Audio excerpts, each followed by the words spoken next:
Welcome to another Quantum Conversation, brought to you by AcousticHealth.com.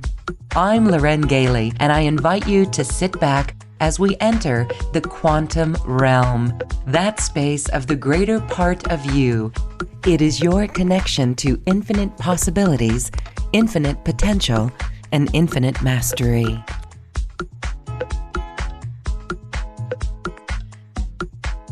Well, I am so pleased to welcome you here to this quantum conversation.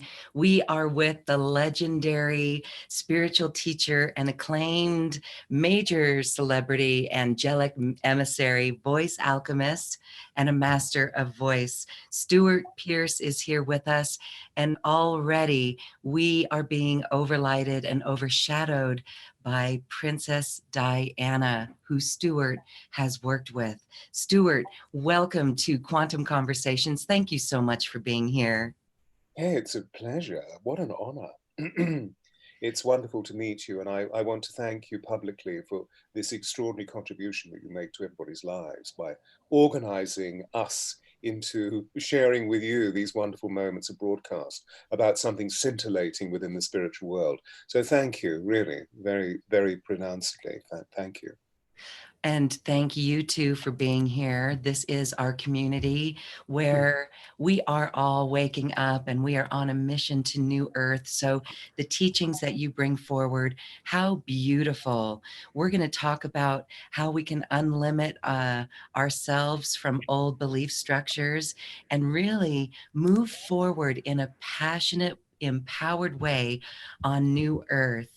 And we're also going to talk about your connection with Princess Diana, Lady Diana, and so much more, the other people that you've worked with, because they reach other people on such a huge level.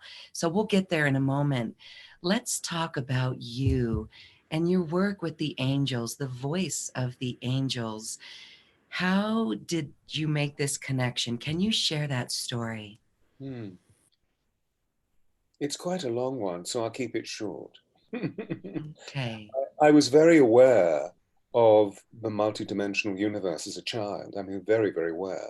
So what I mean is I saw angels, I saw spirit, I saw ghosts, I saw elementals, I saw nature spirits.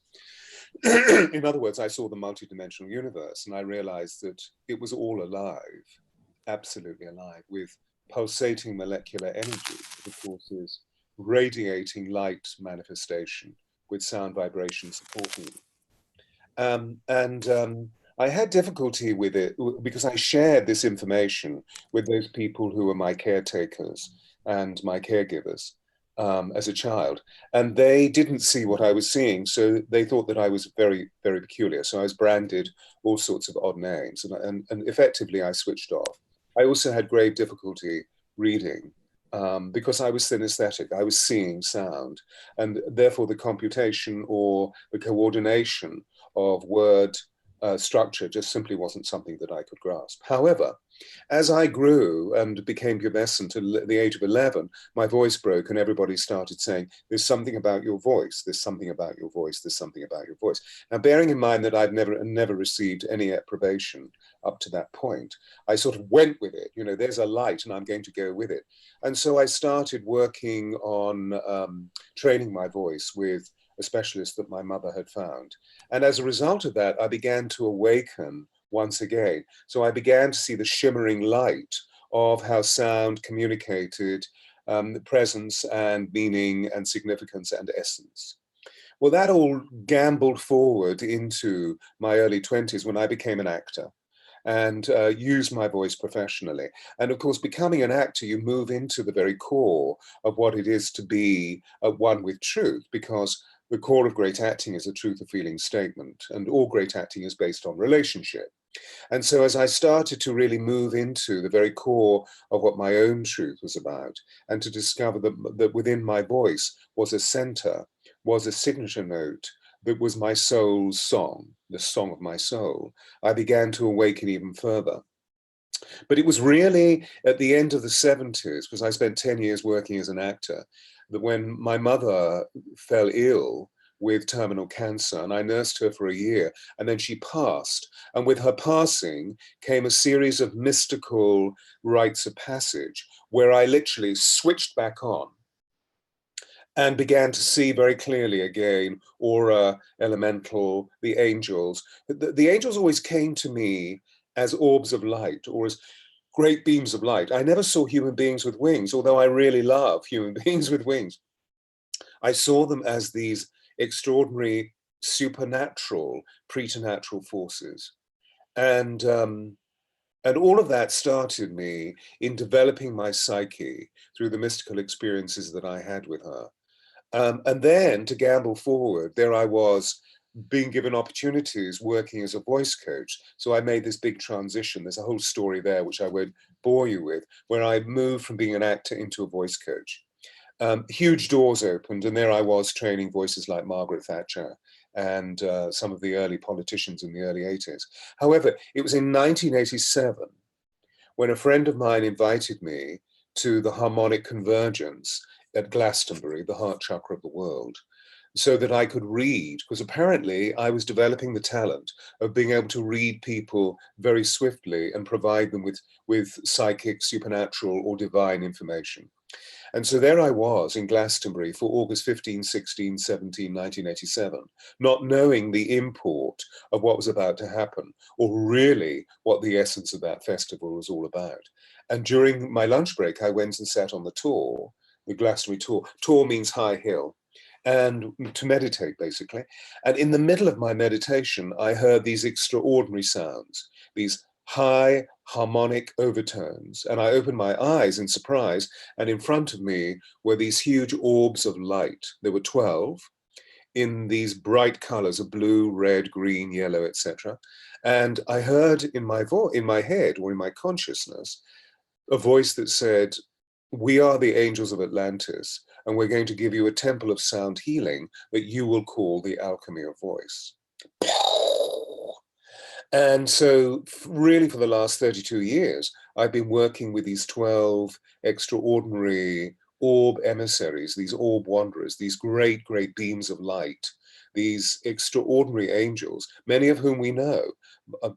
For example, Michael, Uriel, Raphael, Gabriel, the four great guardian angels of the planet.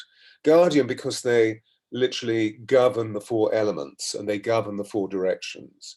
But then there are other angels that we know less about, angels like Hanael or Metatron, or indeed, although a lot of people are awakening to Metatronic energy, or Zadkiel and Safkiel. There are 12 in all, and they each represent one of the human archetypes. So they each have a specific role. Raphael is a healer, Michael is a leader, Metatron is the great teacher, Radziel is the angel of the mysteries, Zadkiel is the great comforter, Safkiel is the angel of sacred love, etc., etc., etc., etc. So they all have very specific missions to make for us the angelic communion much more grounded, much simpler to use.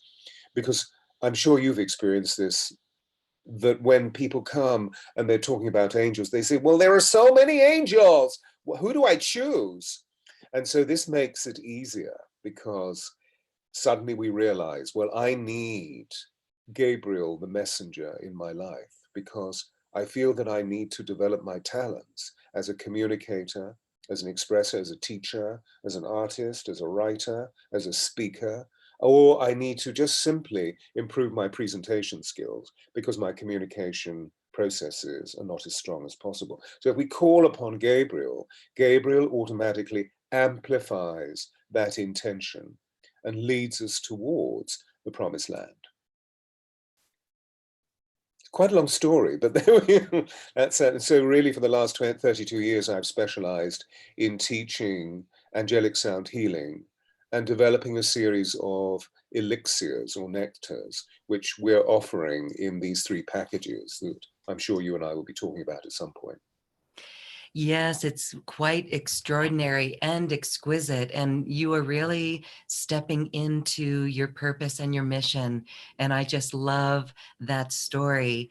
And you've worked with some high-powered individuals For Mm. instance, Lady Diana, I mean, you actually coined the term, she's the people's princess, No, the Queen of Everybody's Hearts. the queen of Yeah, because everyone's I came heart. along, I worked with her for the last 2 years, you see. So she came to me when the divorce was known, Mm, and she had just committed to the Martin Bashir interview, the very famous interview, where she announced there are three people in this marriage, etc., etc. And she was startled because she saw herself on the video. And in other words, she was already transmogrifying in her power. So she literally was shape shifting in her body. And she saw the younger woman in the video and realized that she wanted to ascertain, evolve, ascend, transform into a more mature woman, a woman of the world. And so that was why then she, with my help, other people's help, she decided to go through a complete makeover and had her hair cut short and changed her makeup and ceased wearing the power dressing of the late 80s and the early 90s with those huge, huge shoulders, and moved into something which we now remember her by, because the last 2 years of her life were dedicated to the emancipation of people in suffering all over the world. I mean, she was an angel, you know. I've just finished writing a book about those 2 years, which hopefully will be published this year. And so therefore went into my diaries of 26, 27 years ago and read the material that I recorded then, and went to visit some of the people that we met, that she and I met, that she'd healed. And they are still saying, I still feel her touch on my arm. When she touched me, Stewart, a bolt of electricity moved through me. Was she an angel? So they still feel her. And then, of course, as we know, millions and millions and millions of people around the world feel that they are in regular contact with her and have channeled her and written books about her and so forth. So the book that I've written is really providing everybody with a chronicle. That's a little bit too serious a word, but a capacity whereby we can see the exercises that she engaged in, the empowerment skills that we shared, the meditations that she did, the healing processes that she went through to complete that ascension, which of course none of us knew at that time, although we had misgivings about the possibility that she may be taken from us, which of course effectively then happened. So in the book, I answer the unanswerable and question the unquestionable about, was this a ritual killing, and what was that significance all about? And why did what happen? Why did that happen? Those 7 days of mourning, where millions and millions, billions and billions of people around the world. It was recorded that on the day of her funeral, something like 5.6 billion people watched that, which then was 2/3 of the population of our planet, including the naysayers, including those people that had critiqued her so mercilessly through her life. A So giant yeah, heart opening, a giant heart opening. wasn't it just? Yeah, pure Shakti. Mm. I remember I was in New Mexico because she was on, she was obviously on holiday, and I went to New Mexico because I'd spent a lot of time in New Mexico working with a Native American shaman, and that's another story. And I was with dear friends, and that morning I just looked over the shoulder of somebody in the cafe where we were having brunch, and they were reading USA Today, and there it was, Diana is dead. And I will never forget that moment. A howl came out of me, this primeval, this atavistic howl came out of me. And, I excused myself from everybody and ran. And fortunately, there was a church just around the corner. And I went and sat in the church. And the padre came out and said, "My son, what is wrong with you?" And I was weeping immeasurably. And I said, "Well, look, I've just discovered that Princess Diana has died." And we were very close. So he nurtured me. He gave me succor, gave me blessing, and I calmed. but it was most extraordinary. After, she kept coming to me, but very faintly. I feel for many of us now that she's much, much more present with her power and has been, I'm just switching my phone off, has just been taken into the warm embrace of the divine feminine in the most extraordinary way. Yeah, Beautiful. I could go on and on and on. I loved her so much. And in fact, I celebrated the other day with a very dear friend who worked with her also, who was the astrologer Debbie Frank, who, Lorraine, you must meet. She's a very extraordinary mistress of the heavens, very remarkable. We have many Diana stories together. So we decided that we would actually go on Tuesday of last week and have lunch at the restaurant where we all used to meet up, where we both met her.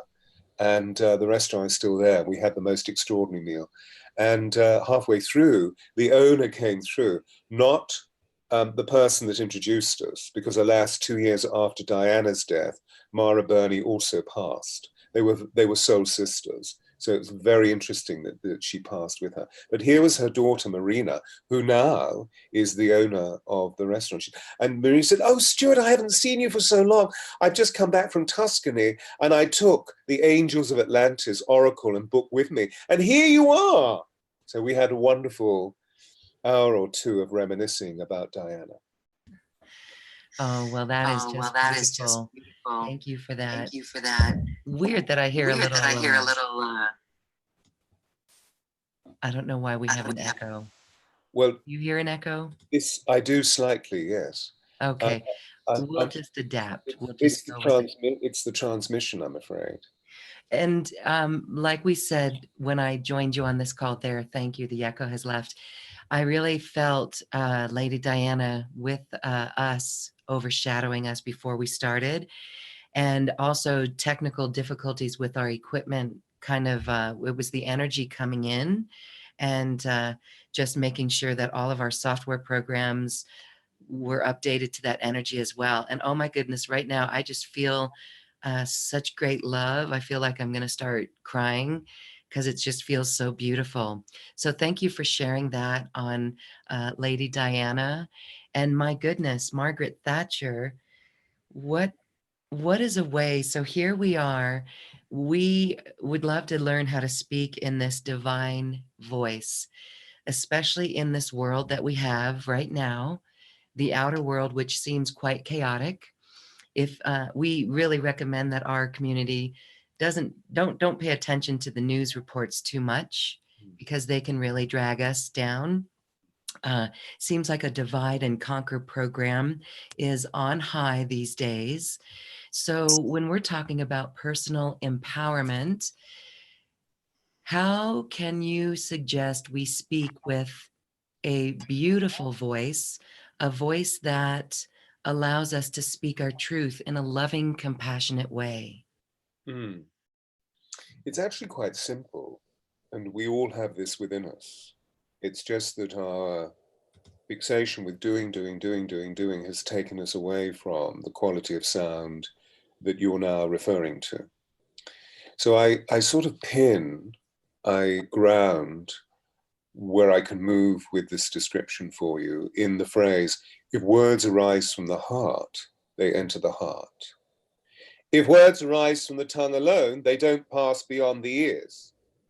Now, I mean, in the doing world, what we've been encouraged to do is just to live in our heads. So all I'm doing is producing sound from the head, which of course, as we know, over the last 40 or 50 years, has become the currency in most metropolitan communities in the United States of America, except it tends to go a little bit like that. You know what I mean? At the back of the tongue is quite high, and there's that nasality coming through. And of course, that can go into really hybrid things like 20th Street and so on like that. But actually, if I change my sound into this, that I've just altered from being principally in my head, and I've gone down into my body. I've actually gone into my heart. So if words arise from the heart, they enter the heart. If words arise from if words rather blah blah blah blah blah blah blah. And so, in other words, what I'm directing us to is that we each have a note. We each have a signature sound, which is an optimum pitch. it's right in the middle of our range, our vocal range.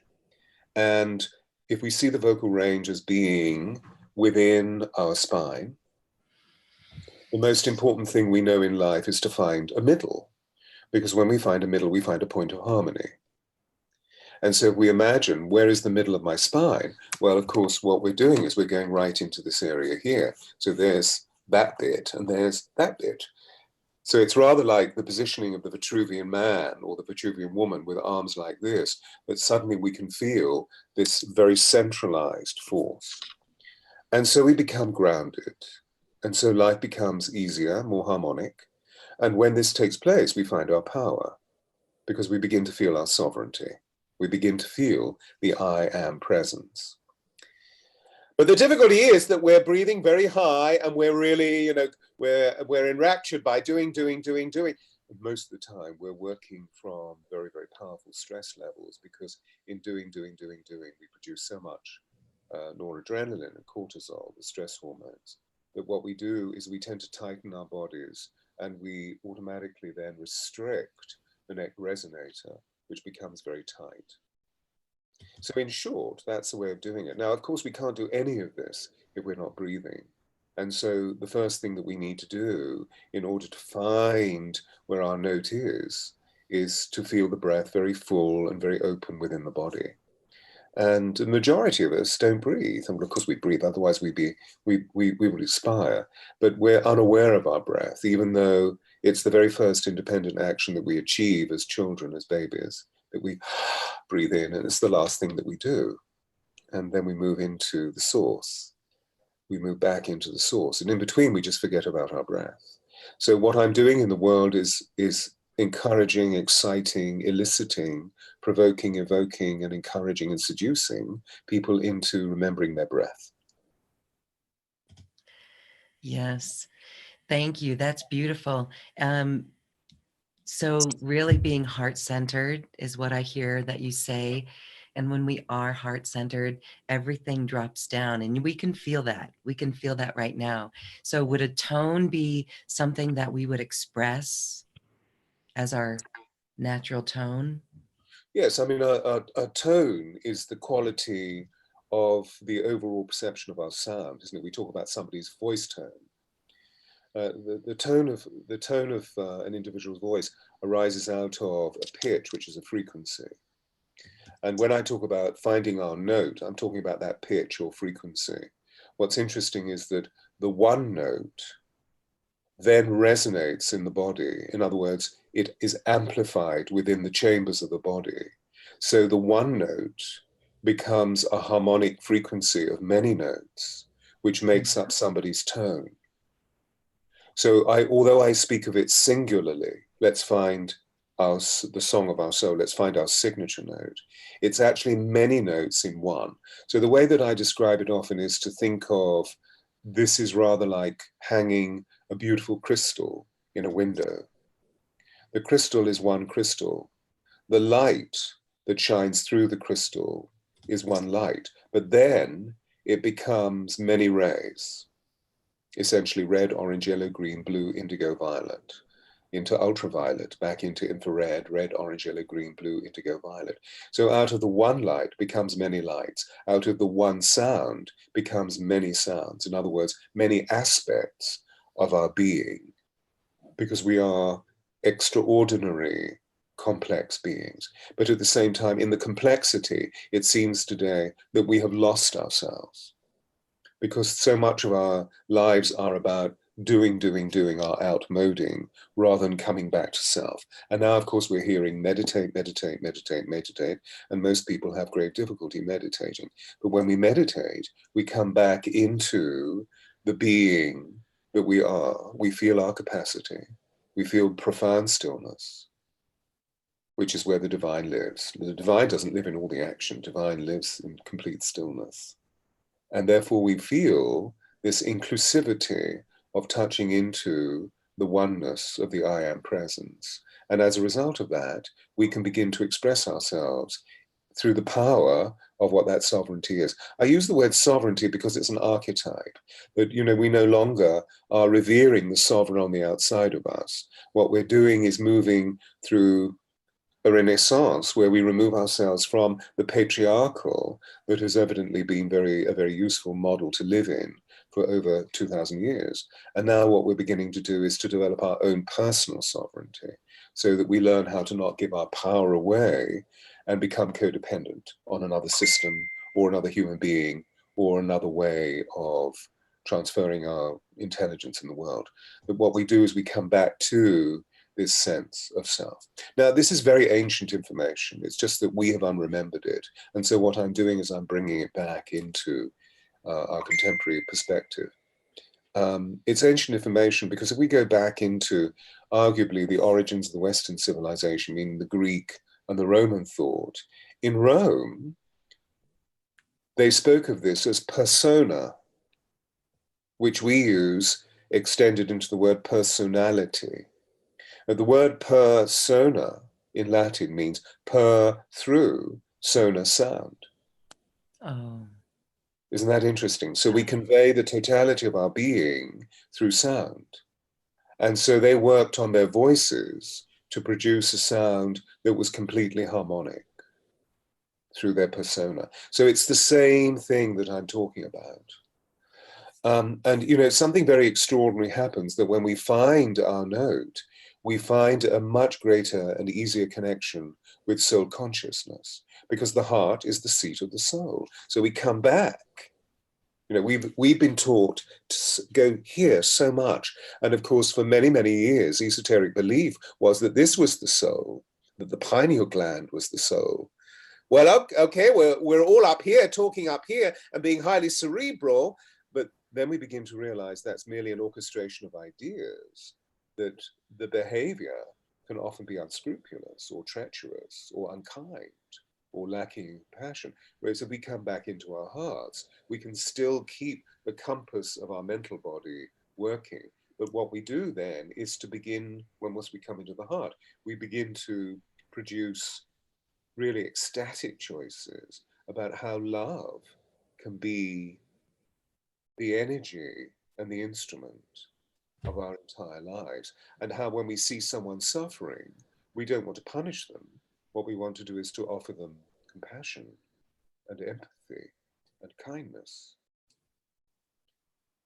And so this is the revolution that we are part of, isn't it? That we're asking for people to alter their behavior, not in any prescriptive or constricting or restricting forms, but just purely and simply to honor what life is really all about in its sacred and reverential sense, so that we can begin to really, well, as Diana would say, do as you would be done by.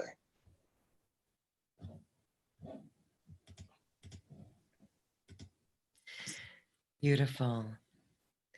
We can hear that when you get excited. We can hear people who are in their head. It's really being in the head, getting excited. I do this myself with my own family. If I get excited, I can hear my voice elevate as well. Or sometimes people's voices will be in their nose. And so that makes perfect sense that it's really truly speaking from the heart. So that will change our world. I love how you called it a revolution. It's a revolution of the heart.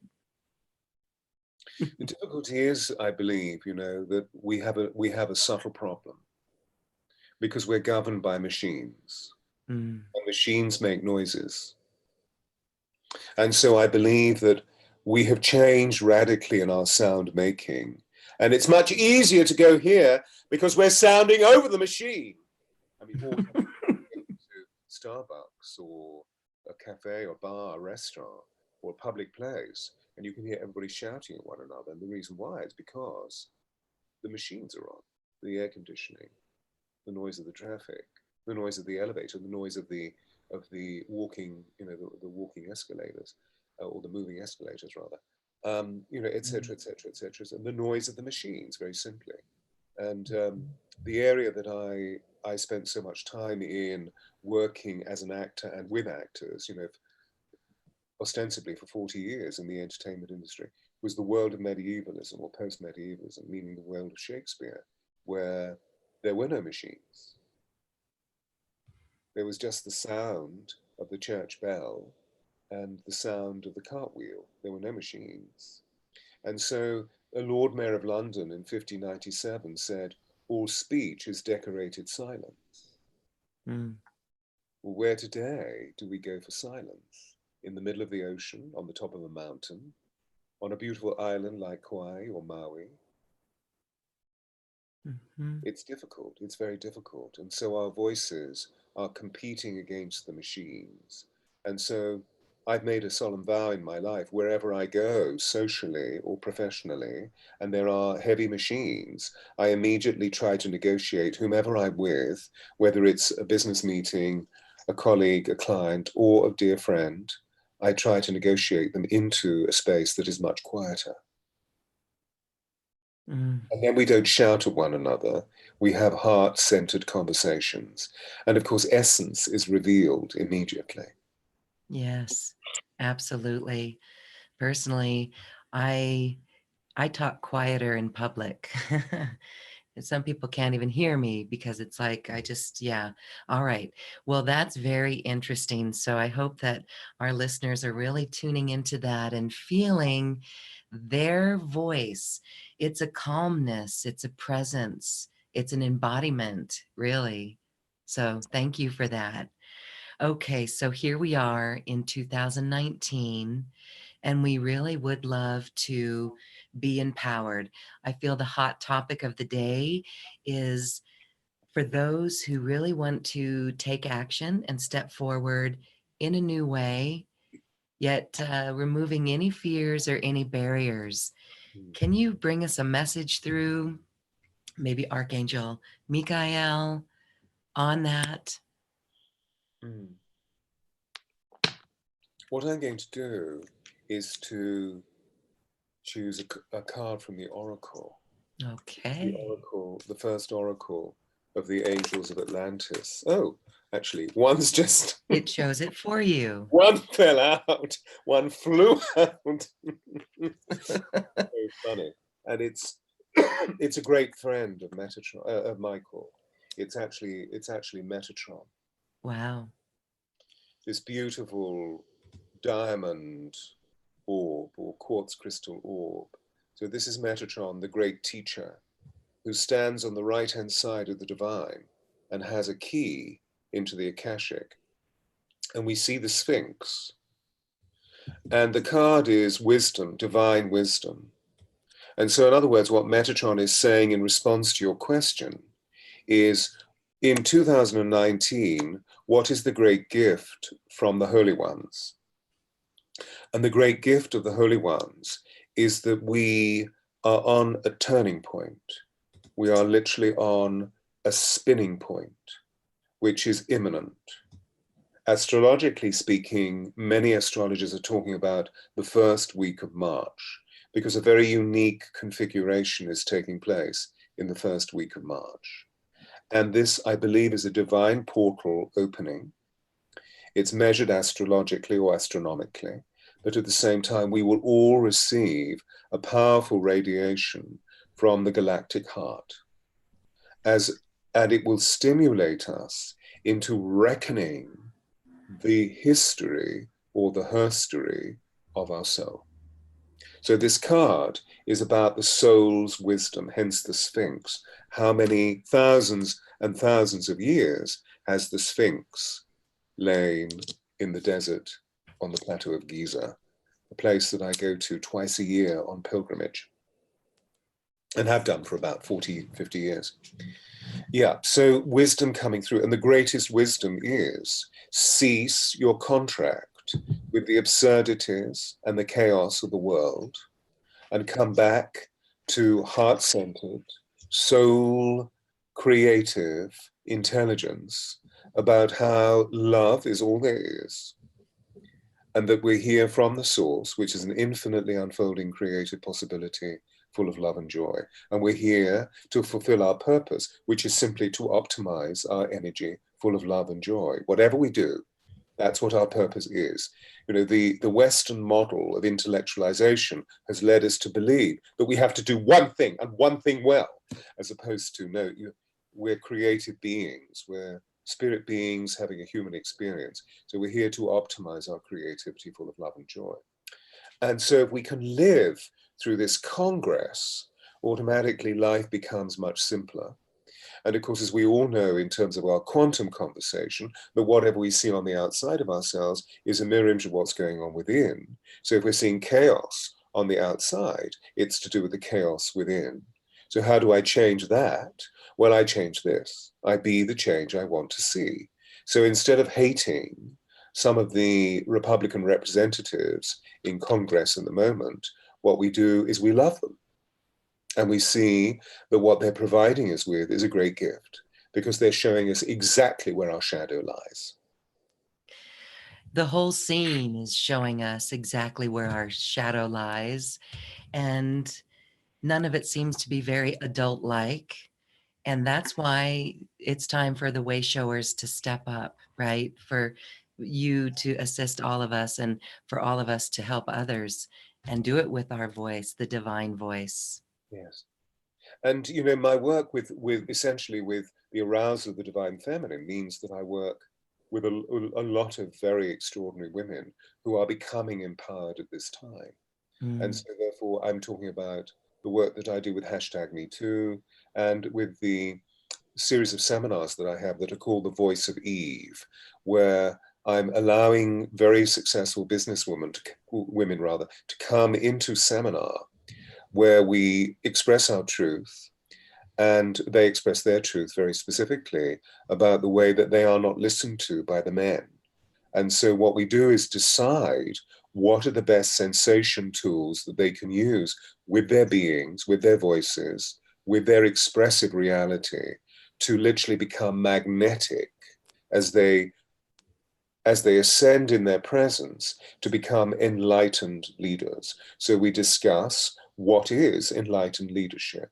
And of course, at the core of it is emotional intelligence, keyed by non-reactivity and working through response-worthy conduct.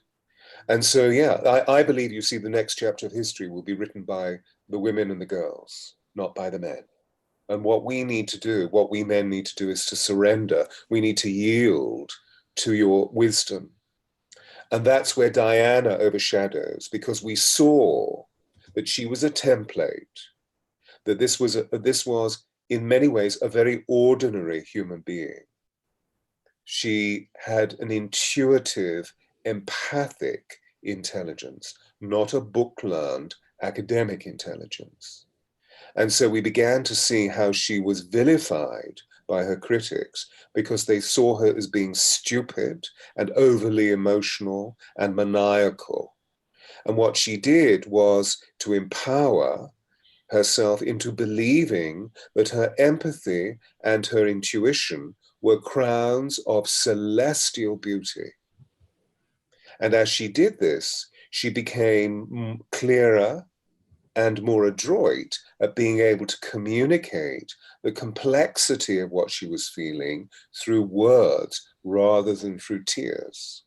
And so we began to see the shift in the divine feminine, away from the alpha female, intellectual, stern, hard boss, into something which was infinitely more empowered.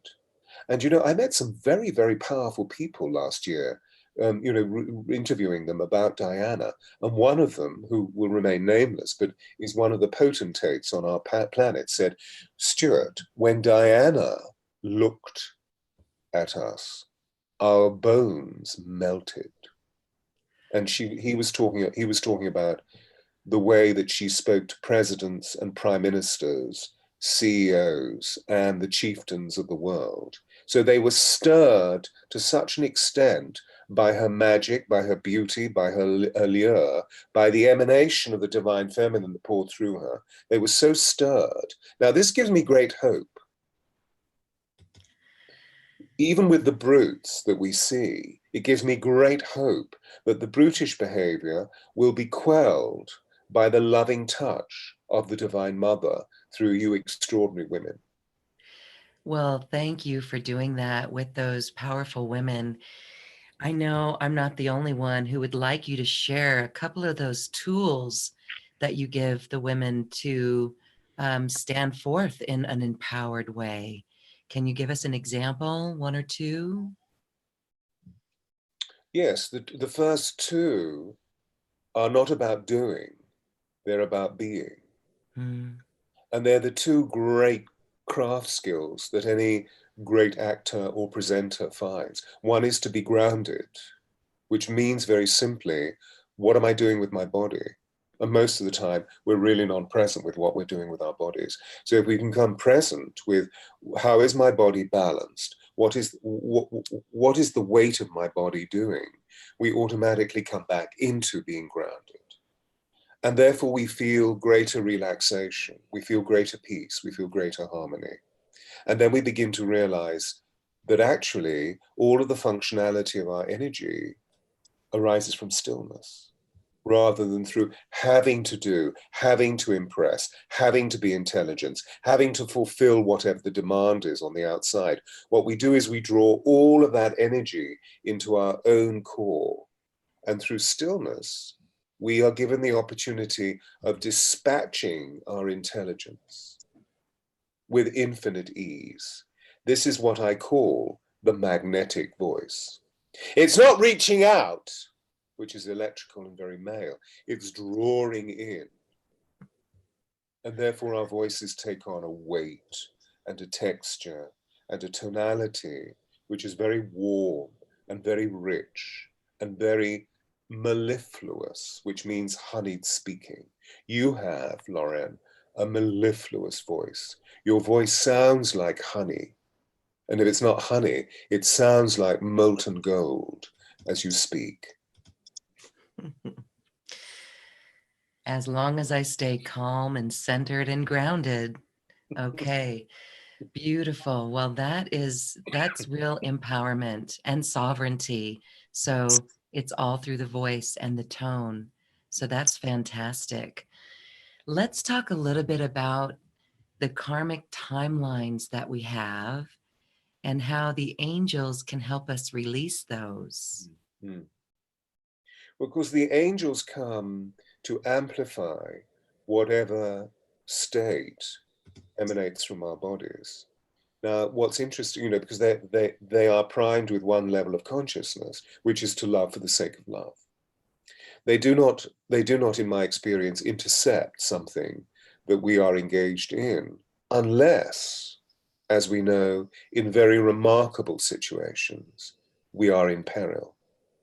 And then there is a force through divine absolution that steps in, that commands the angels to step in. I had a situation once about 6 years ago, maybe a little bit more, where I was working in Connecticut, and it's about 5 years ago. It was during one of those terrible winters that we had on the northeastern seaboard 5 years ago, and also 4 years ago. And anyway, I was working in the rural state of Connecticut, and I was working in the healing center quite late, and then I needed to drive across state to where I was staying, and a blizzard set up. Now my car was prepared, so I had snow tires and so forth and so forth. However, as I was driving through the countryside very slowly because of the blizzard, with my cell phone ready if I needed it, I suddenly became aware of two beams of light in front of me. And I realized that somebody was stationary in the middle of this blizzard on the side of the road. And as I got closer, I saw a man slumped over the wheel, and I just knew immediately this man was having a heart attack. So I stopped the car and ran, sliding over to his car, and he was having a cardiac arrest. So I turned back to grab my cell phone, sliding across the road, called emergency services, and then turned back and looked, and next to him was seated one of the most beautiful young men that I've ever seen, who was wearing a black top coat with a hoodie. And as I got closer, this being's eyes looked at me. Now, I don't know where this being came from, because he certainly wasn't anywhere near the car when I initially ran over. These eyes looked at me, and I knew this was Angelic. Yeah. He placed one hand on the rear of the man's heart chakra and the other on the front. And it was almost like a bolt of light, not lightning, but a beam of light moved through this man. And he suddenly sat up. And then I heard the ambulance coming. Now, when does an ambulance come in such short a space of time? And I turned around to hail the ambulance. The ambulance arrived. I turned around and the young man was nowhere to be seen. But the man who was having the heart attack was arrested from acute cardiology. So occasionally they do step in. But going back to the core of your question, that what they're really reflecting in us at this time is how we can become emotionally intelligent about our own process. And therefore, Metatron and the Archangel Michael that you were speaking of, they're asking us, because Metatron is the great teacher and Michael is the great leader, to really listen to our spirit teachers, to really listen to the fact that they're all saying, cease stress, cease worry, cease anxiety. And these are the tools by which you can do that, so that we produce more oxytocin and serotonin in our bodies than we do the stress hormones that really affect the immune system so badly. We produce too much cortisol and noradrenaline. So we start producing serotonin and oxytocin. Well, serotonin makes us feel high, and oxytocin is the chemical that we produce, the hormone that we produce when we're in love. So wouldn't that be extraordinary, that we live our lives in a heightened state of pure love and pure compassion and pure charity all the time? So this shifting point that we're facing is very remarkable. What I'm noticing is that although there's a lot of information out there, because many of us have been writing books and talking about this for the last 45 years, what I'm also noticing is that people aren't using the information, that we have this greed for more information. I guess the development of information technology has led us also to even more greed for information. But we only process the information through our cerebral capacities.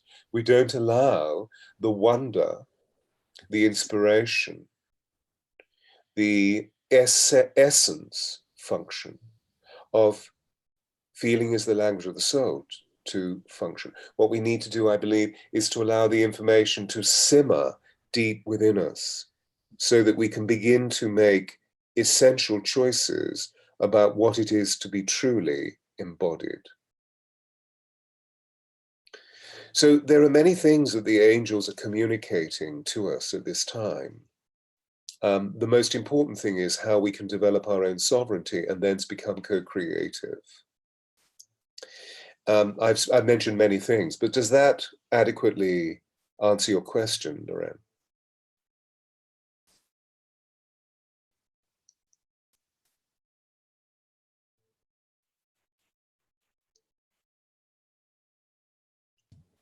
Yes, and I've got a little feedback here, so bear with me as I correct this here. Okay. The angels are coming through. The angels are coming through. I don't know where it's coming from. Isn't that strange? Okay. The angels are coming through. The angels are coming through.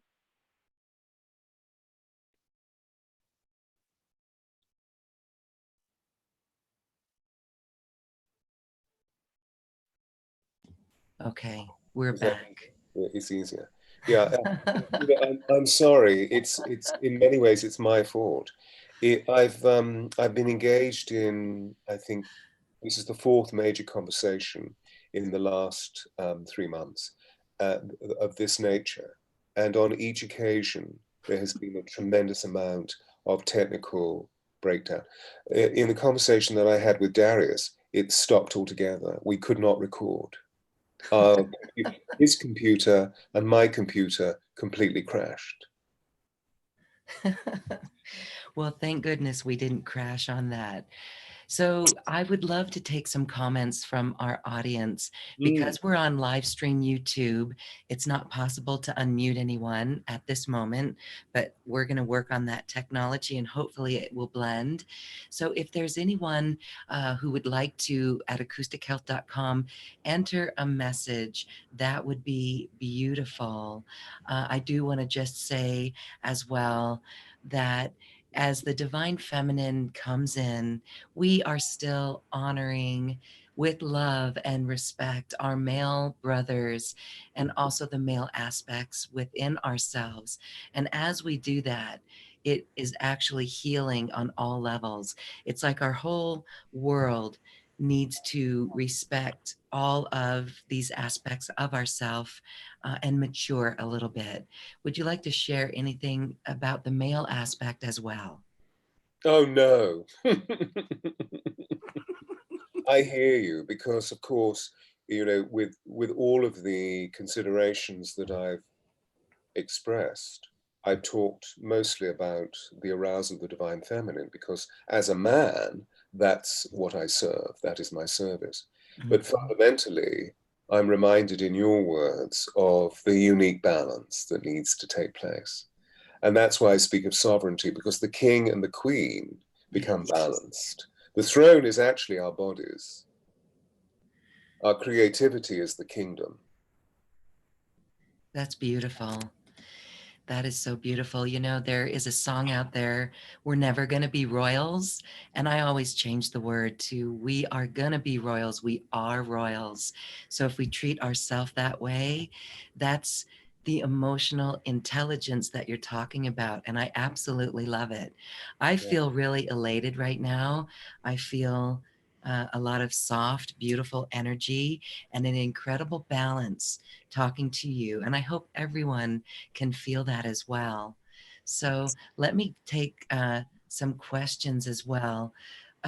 Sharda, she would like you to maybe take us into an experience where we can tap into higher frequencies to experience events with orbs, or at least to open ourselves up to that, or maybe feeling these other essences. My goodness, how Hmm. exciting to see golden orbs like you did. Well, they're actually here now. Ah. Do you see them with your eye or do you feel them? Like right now, it feels like I feel them. I see them, I feel them, I feel them, I see them. I'm synesthetic, so the feeling and the seeing is one and the same thing. So when I speak of seeing, I sometimes literally, but I also see within.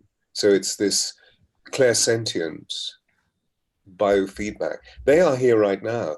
As I look at you, Lorraine, I'm seeing orbs all around you. So Oh, the frequency is so high. Do you see? The frequency is so high. And in order to feel, the angels gave me this the other day, which I think is absolutely beautiful. And I still need to fully commit it to my heart. It's interesting that when we talk about learning by our hearts, yes. because the heart is the seat of the soul. And I love this. This is about how to tune into high frequency angelic transmission. To see an angel, when we must see another soul. To feel an angel, we must feel another's heart. To hear an angel, we must listen to them both. And to smell an angel, we must know the scent of love. So the high frequency transmission that this darling lady is asking for is actually happening right now. That's the whole point of the embodied witness that we're speaking of. There's a very, very powerful radiation here. So having named it, let's see if we can actually increase it so that everybody feels it, because it's all very well, you and I feeling it. But what we're also hoping is that many of our listeners can also touch into the quality of it. Yeah. So, what may I take us all through about a 5-minute process? That would be exquisite. Okay. So, firstly, what we need to do is to just ground ourselves, which means how are we seated? Feeling ourselves to be very heavy in the chair, or maybe one or two people are sitting cross-legged on the floor. And in feeling this level of groundedness, in feeling the release that takes place all the way through our bodies, particularly through the upper story area of the spine and the neck, just feeling very, very free there. Imagine, as you align your spine, that the whole of the spine is filled with a beautiful silver white light, a laser beam of light going all the way through the spine. And just feeling how that silver white light, this pranic cord, penetrates down through the base of the spine, through the chair or the floor, wherever you're seated, and then through the floors that are beneath the floor on which you sit, until you reach the basement of the building in which you're placed, or if you're listening in the open air, into the ground, through the soil, through the clay, through the stone, through the rock, into bedrock. And as we, as it were, penetrate with the light, bedrock, notice how we're going deep into the womb of the Gaia, deep into the womb of Mother Earth, and how she automatically comes to hold us.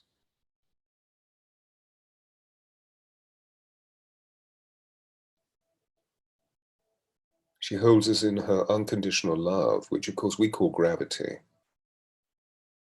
So ask her for a gift, ask her for a blessing, ask her for a sign. And then rising from that position, siphoning with the rise, all of her gifts, all of her blessings, all of her love, all of her tears, all of her visions, up through the rock, through the stone, through the clay, through the soil, through the earth's crust, and then through the building, whatever floor you are on. And as it penetrates through the floor on which you're seated or which you stand, feel it going into your body and through the spine again. And as you cluster into your heart, the seat of the soul, allow all of the visions, all of the blessings, all of the intimations, all of the soothings that Mother Earth has given you to be placed in your heart. And then continue up through the spine with the beautiful silver white laser beam of light until it shoots out through the top of your head, through the building, through the atmosphere of the planet, off, until it reaches the brightest star nearest to planet Earth, which is Venus, and just enter into the womb of Venus. They give us permission to do this, you see. So you're overlit by Sister Venus, the planet of love, and underpinned by Mother Earth. And now we're going to breathe through this pranic cord, the breath light. And as you breathe in, what I'd love you to do is to see the breath as a light. So just let all the breath go in preparation. Empty. And when you feel the need to breathe, breathe in. Feel the breath go wide and deep into your body, and then let the breath go. Blow every last particle out. Wait, feel the need to breathe, and then breathe in.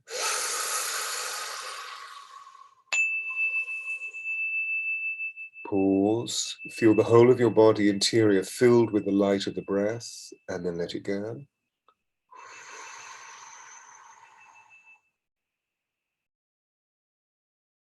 Empty. Feel the need to breathe, and once again, breathing the light in. Feel the ribs open, breath deep, so the whole of your body is emanating light from it, and then let the breath go. And then just breathe in your own rhythm and pause, just resting in the feeling of just soaking in the light of your body and how it radiates from your being.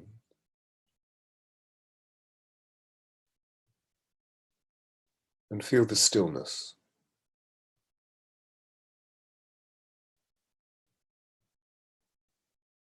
Within the stillness, feel how you are just soaking in your own essence.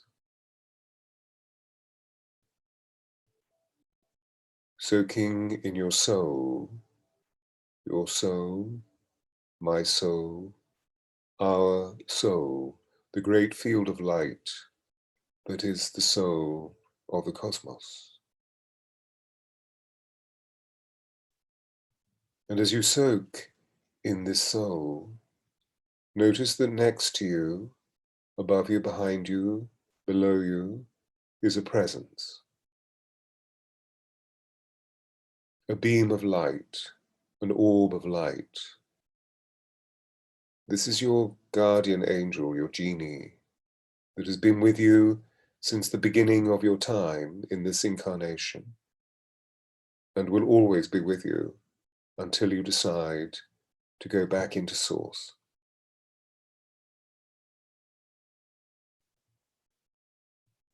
No name, no gender, pure light form that is here to amplify the highest states of your being.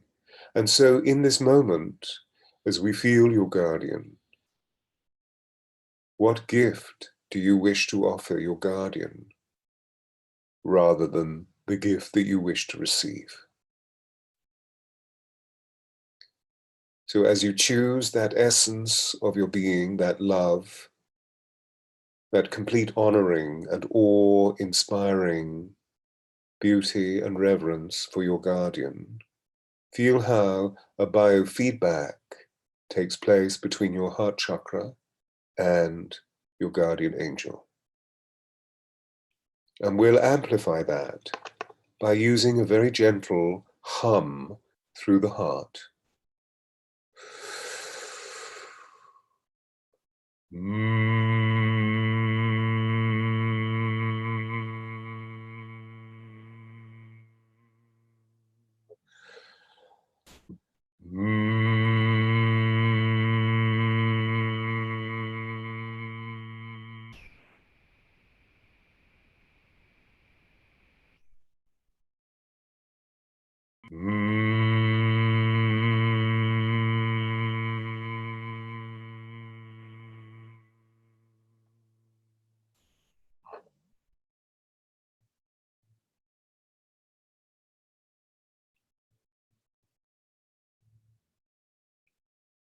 And feel how the light that we opened within the pranic cord, within the whole of your being, is now emanating through your etheric sheath, beyond your body, many, many feet beyond your body, embraced by your guardian angel, who is amplifying the intention of sharing on a heart level this beauty, this love, this reverence, and this complete honoring of how the angelic kingdom has opened its doorway to us at this time. Feel your body framing the whole of this experience through your skin suit. And notice how in your skin suit there are these portals, these senses, which mark the edge of your consciousness. So feeling, feeling, feeling, feeling, the feelingness of feeling, from the top of your head to the soles of your feet, to the tips of your fingers, to the seat of your butt. Hearing, hearing, hearing, hearing, the hearingness of hearing. Smelling, smelling, smelling, the smellingness of smelling.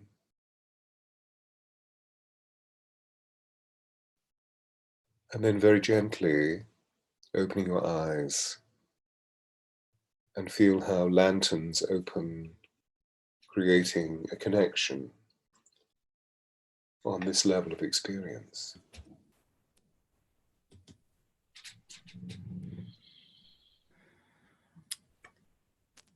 So beautiful, so centered, and so connected. And that's a powerful tool on beginning to create a magnetic voice. There's a question coming in from Karen, and I hope that that exercise answers her question on that magnetic voice, how we express it and we embody it. Yeah. The extraordinary experience happens. It's so simple, but the radiation is very strong, isn't it? And so, although we're feeling our guardian is almost like our guardian angel, is almost like a portal to open up the further reaches of the multidimensional consciousness. So there were beings of light that were teeming around us. The 12 angels were with us, the 12 angels of Atlantis. The ascended masters and mistresses were with us. You know, wherever these 12 go, because they're very, very ancient in this collective, in this communion of 12. In ancient Kabbalah, they're known as the Malakim. And the Malakim are known as the royal angels, going back to what you were saying about the resonance of the royal. And the reason why they're known such is because they overlight the 12 Malkai Zedek. We call them Melchizedek, but actually the word is Malkai Zedek, which in ancient Hebrew means the priest kings, the priest queens. And this is the intergalactic brotherhood. There are 12. Jeshua is there, Mary is there, Magdalene is there, Saint Germain is there, Buddha is there, Sophia is there, Kuan Yin is there, Kuthumi is there, etc., etc., etc., etc.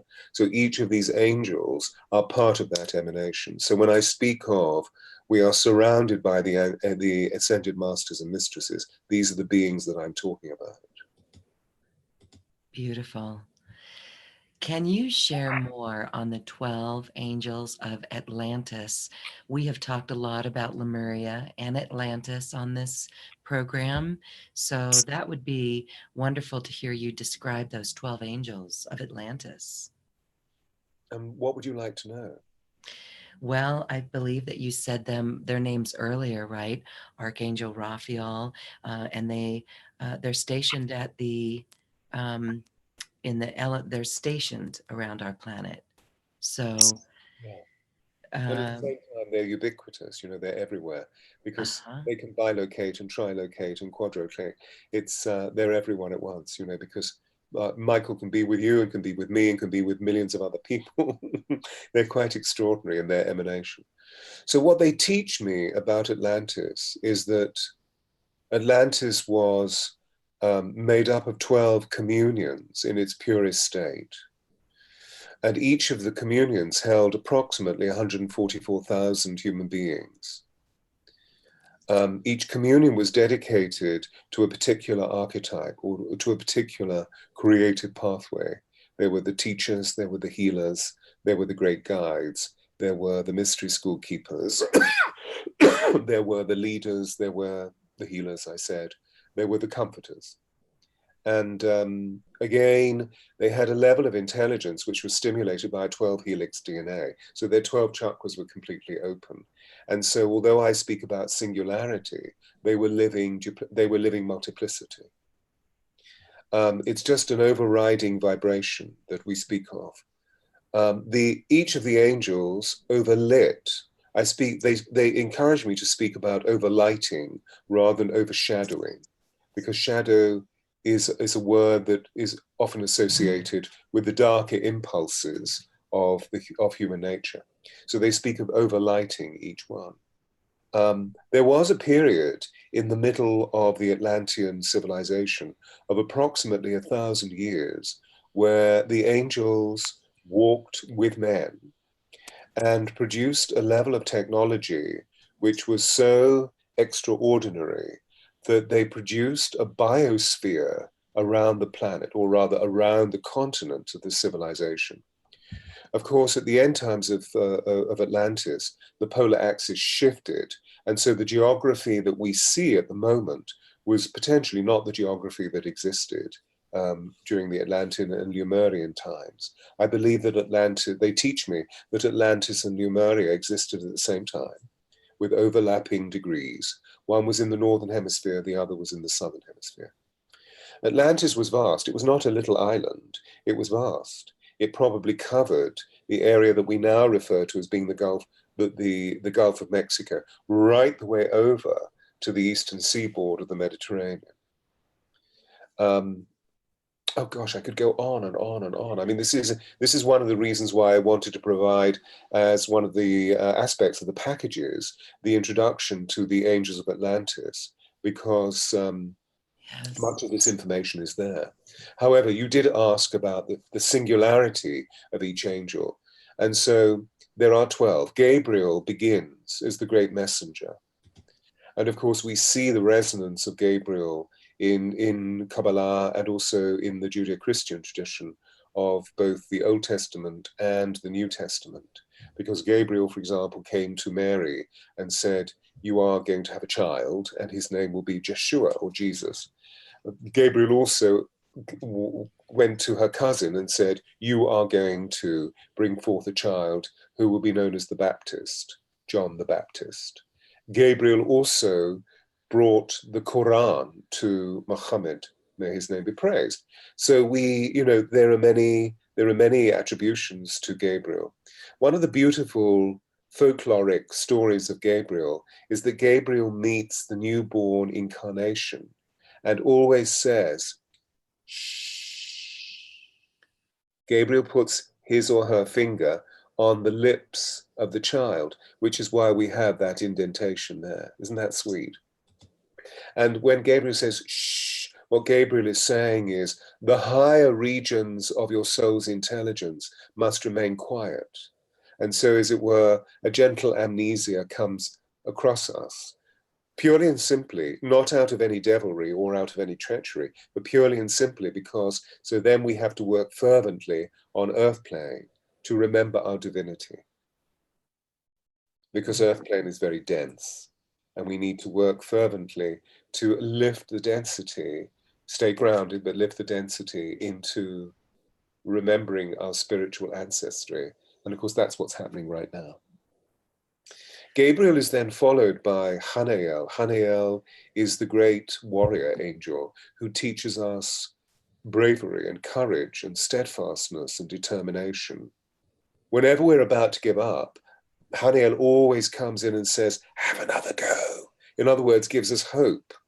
And that's when we achieve things at the 11th hour. But the difficulty is that we don't sustain things, we human beings, and particularly today, because our consciousness flits everywhere. And actually what Haniel is always saying is the main thing is to keep the main thing, and then you create it.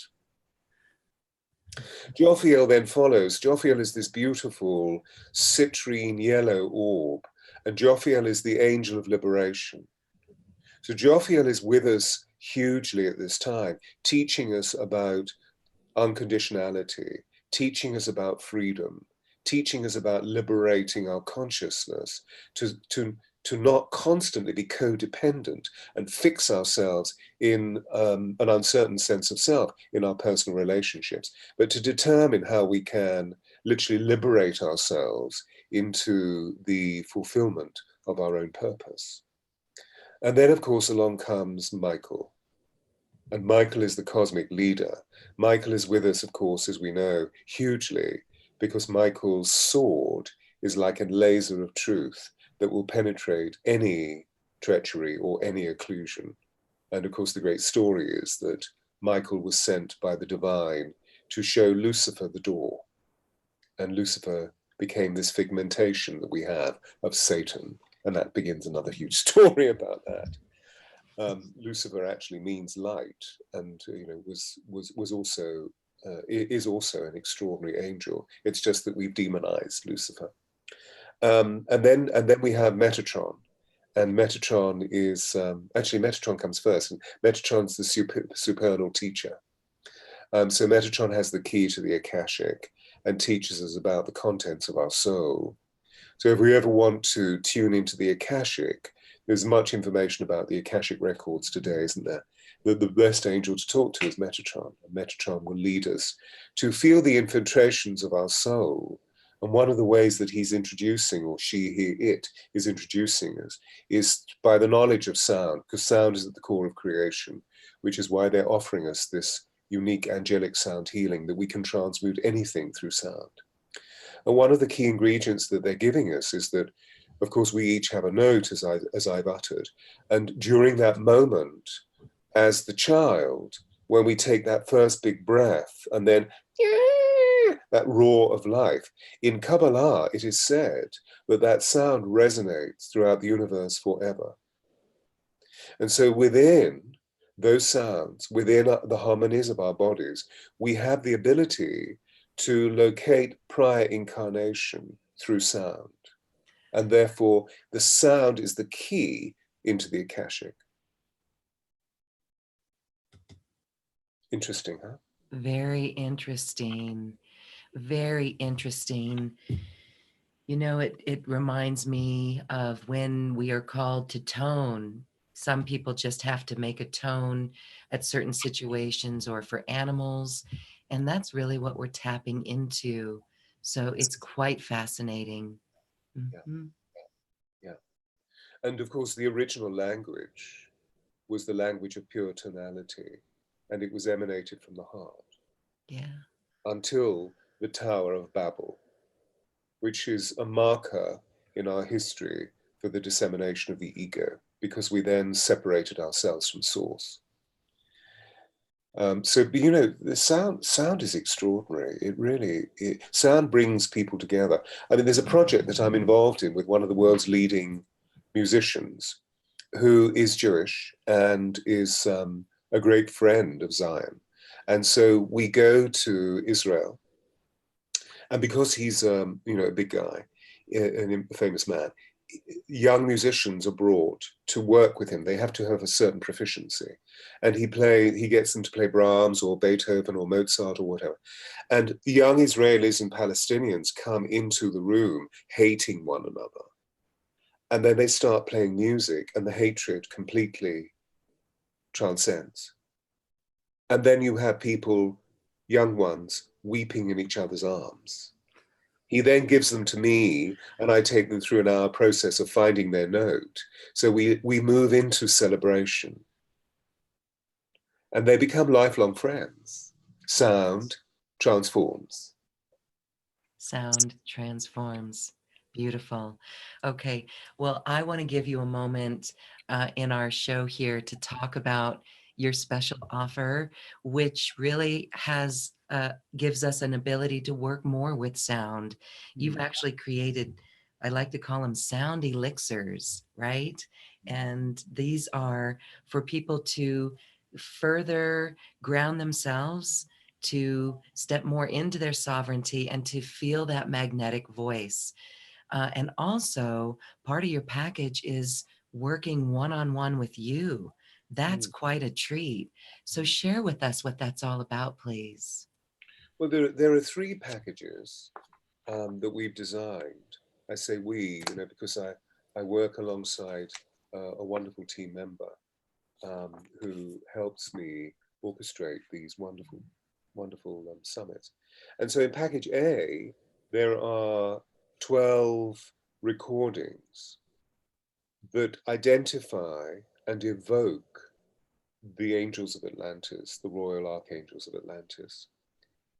So that's quintessential within package A. Because it's at the very core of our work. I mean, I only got to Michael, didn't I? And of course, so we have Gabriel, Haniel, Jophiel, Metatron, Michael, and that's only 5 angels. There are 7 other angels that I haven't even talked about. So within package A, there's a complete identification. These wonderful meditations on the substance of what each angel can evoke for us, so that they're very literalized and very simple in the quality of their content.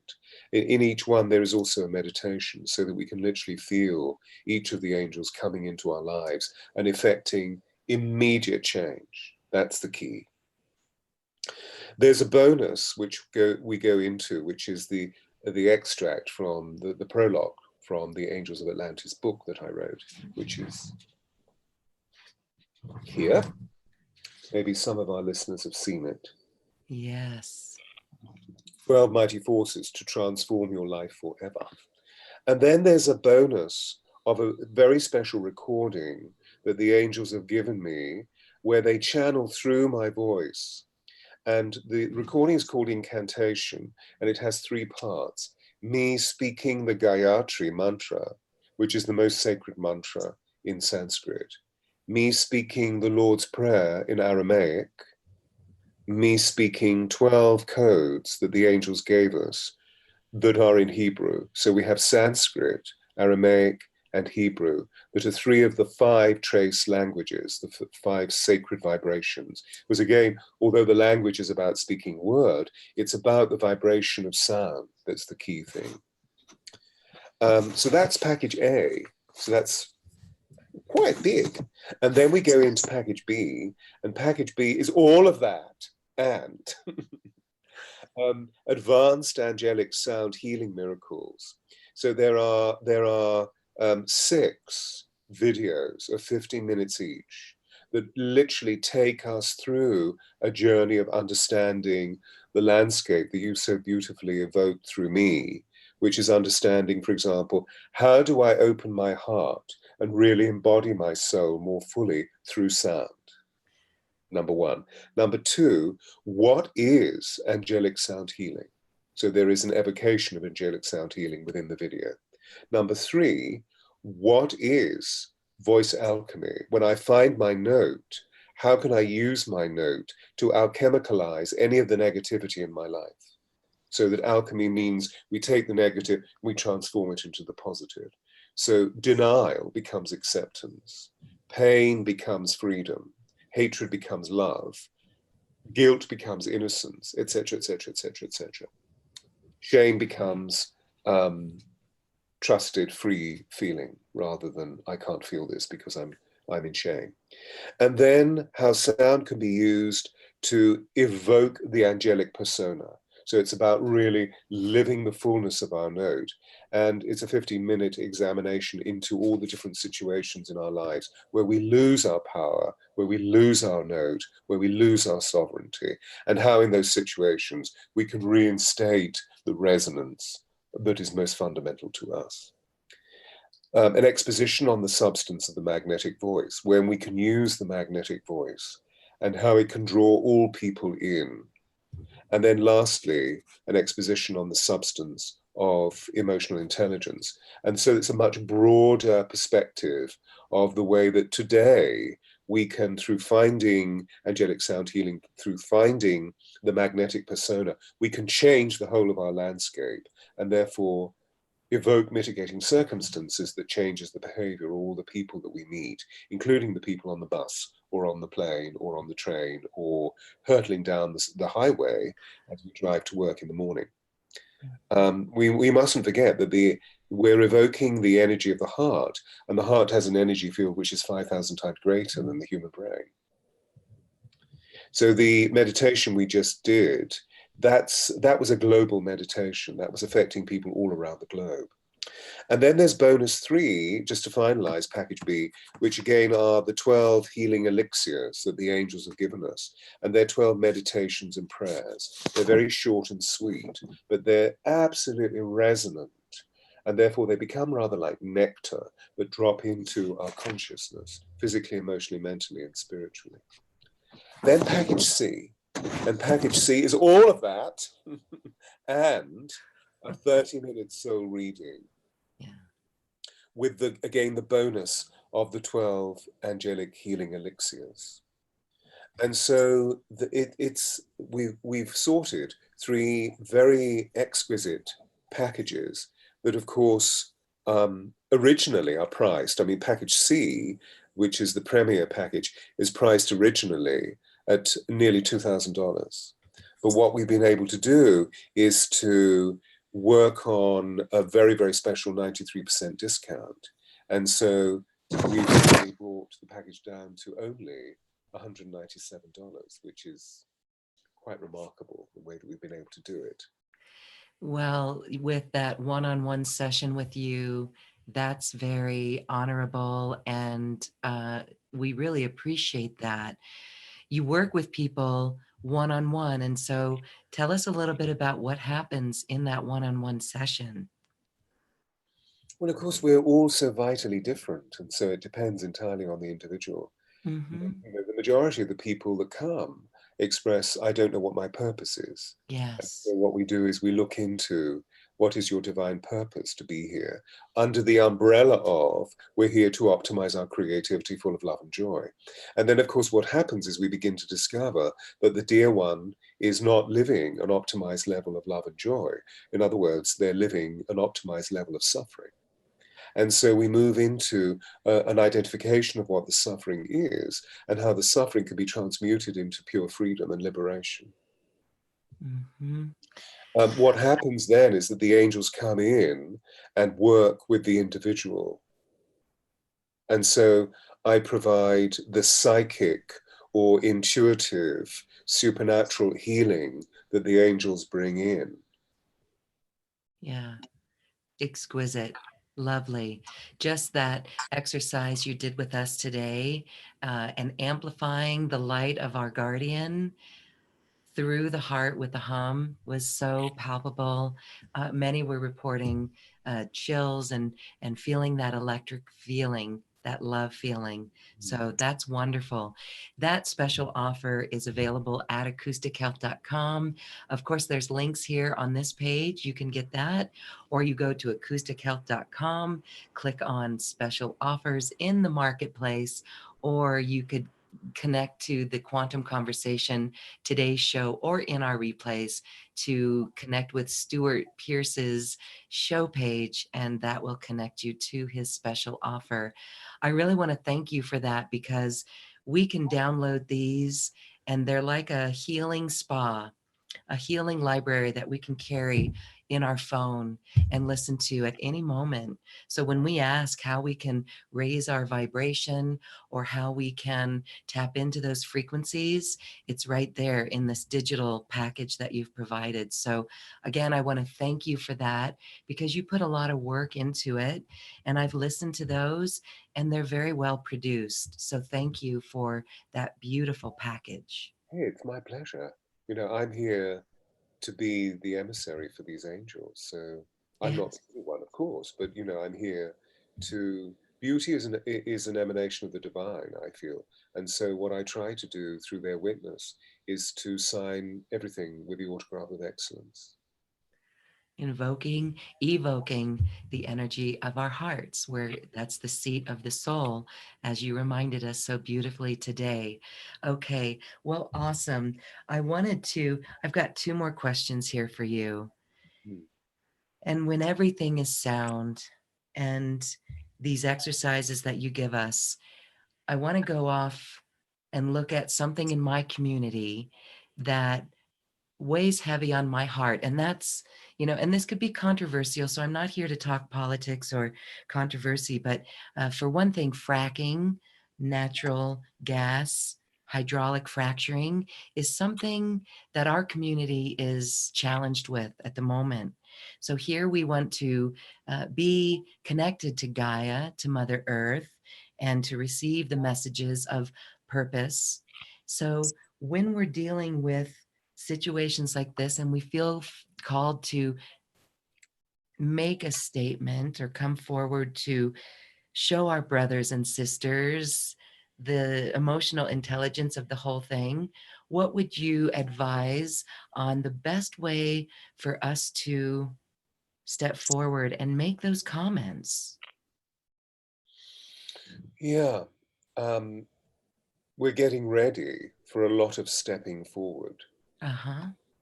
We're finding our voices for the first time in a long while, which is finding our sovereignty to speak these things.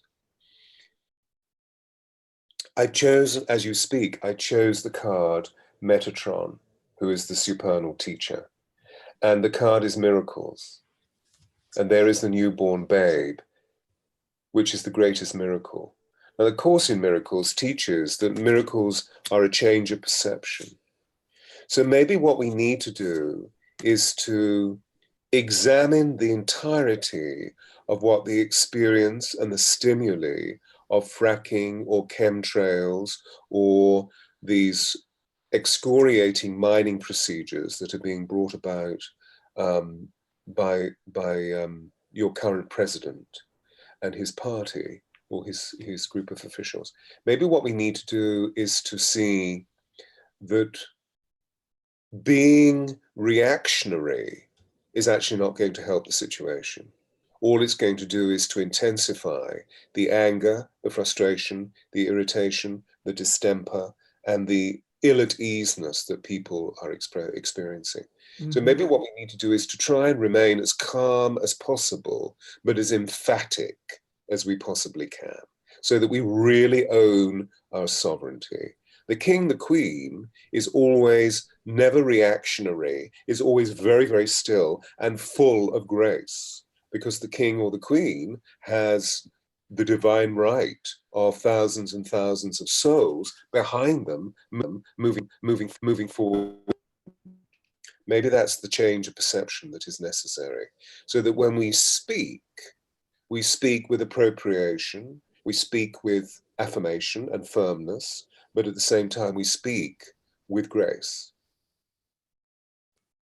Thank you. Thank you. There's that echo. There's that echo again. Let me see if we can stabilize this. I really don't know where the echo is coming from. It stopped right there. All right. Well, this has been a beautiful conversation. And earlier in this week, we talked with someone, Sandra Walter, who was out on Mount Shasta, and she was chanting the Gayatri mantra. And she had an experience of, you could say ETs, you could call them ultra terrestrials, you could call them orbs, we can call them angels. So on that note, my final question for you tonight would be, can you talk about ultra terrestrials? What does that mean to you? Well, I believe that extraterrestrials are beings that are not human, but are actually very accompanying us in our journey on this terrestrial planet. Whereas ultra-terrestrial beings do not come from our galaxy. The angels teach me that there are 24 civilizations living within our galaxy. It's just that we're the only humanoid. The others are light beings. And the angels also say that those beings look on us with awe because they don't have bodies. So they look on us with awe and they say, how did you do that? How did you do that?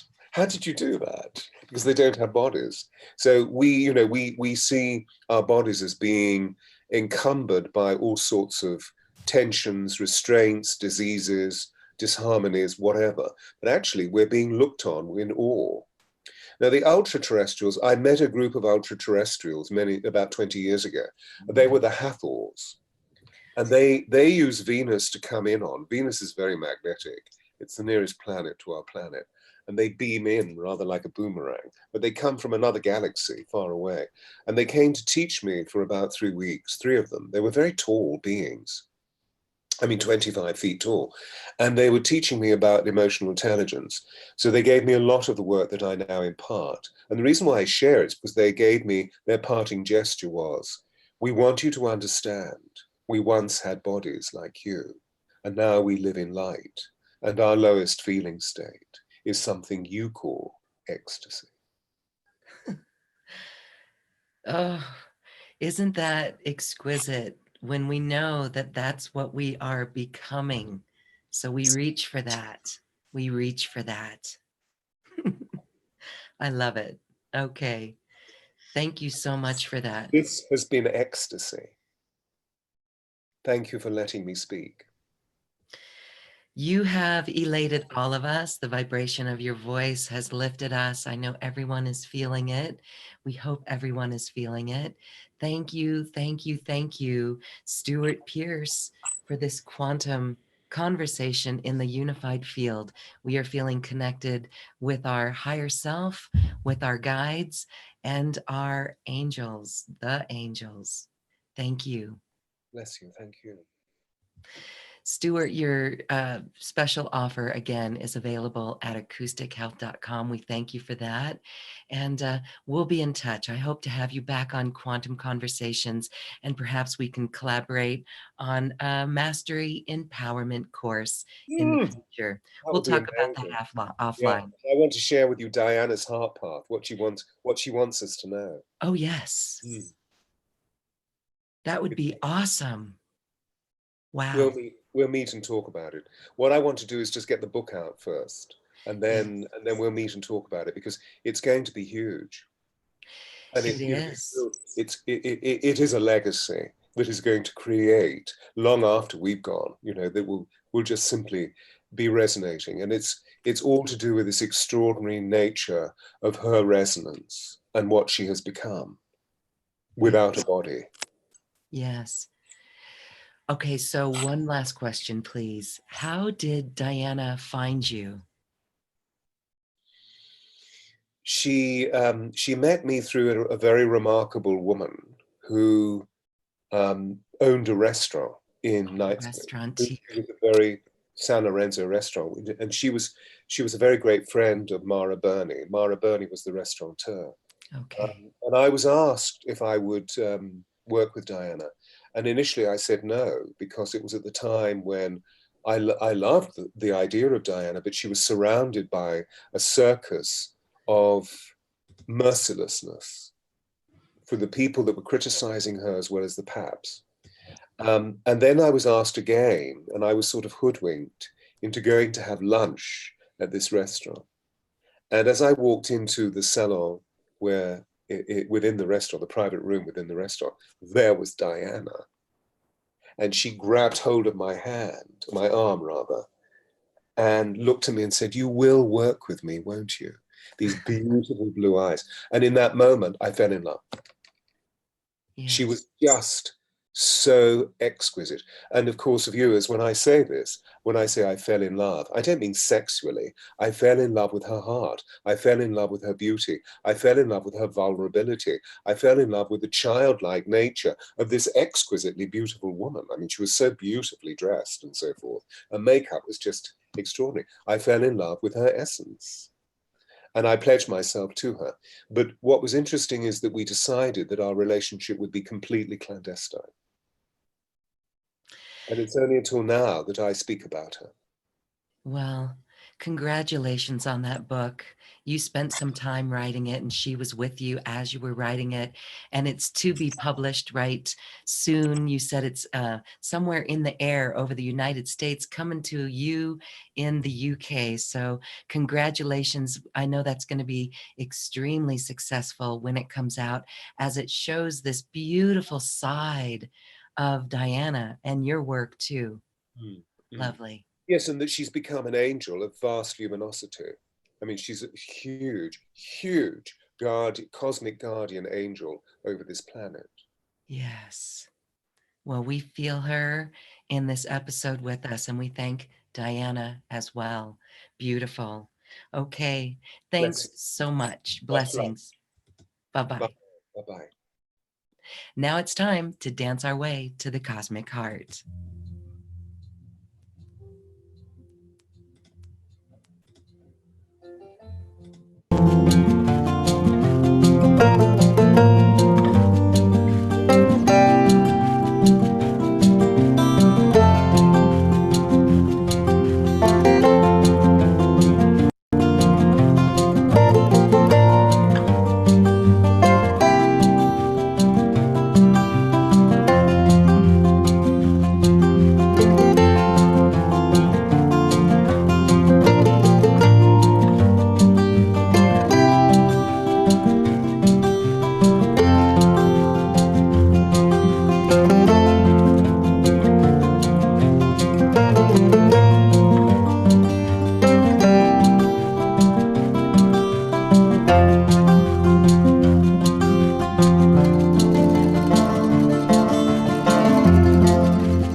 to this quantum conversation, and thank you for dancing with us to the cosmic heart. As we raise our own vibration, we raise the vibration of the planet. This show is dedicated to you and all awakening hearts, as we are here to shine our bright light and amplify our love. Access all quantum conversations, special offers from our guests, and online healing retreats by visiting acoustichealth.com. I'm Loren Gailey, and from my sacred heart to yours, I honor your magnificent love and light.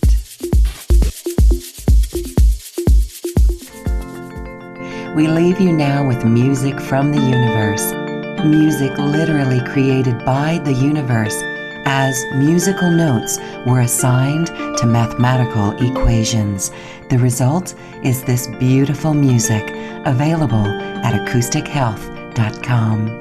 Namaste.